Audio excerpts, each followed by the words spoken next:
और चलिए अब एक नजर the untold stories of Modi पर।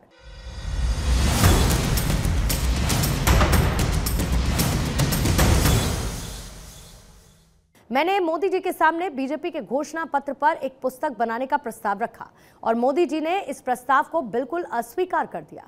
उन्होंने कहा कि इससे लोगों का कोई फायदा नहीं होगा। किताब छापनी ही है तो देश के बड़े मुद्दों को लोगों के सामने रखो। ये कहना है मध्य प्रदेश के प्रकाशक मनीष जैन का।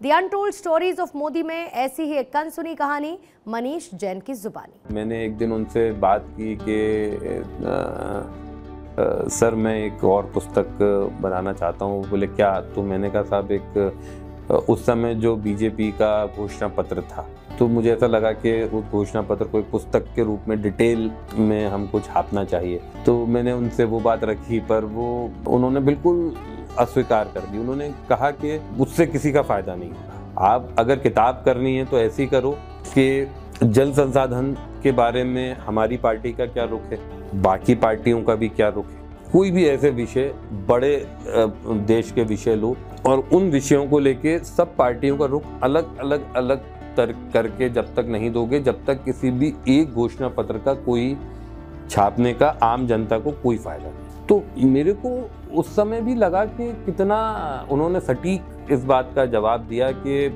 वाकई आप अगर इसको देखेंगे तो आम घोषणा पत्र तो जनरली हर बार आता ही है, पर हम तो यही समझने की कोशिश करते हैं कि हमारे से जो जुड़े हुए मुद्दे हैं उसमें सब पार्टियों का क्या रुख है, और कई बार तो हम समझ भी नहीं पाते, कई बार तो रुख साफ भी नहीं होते।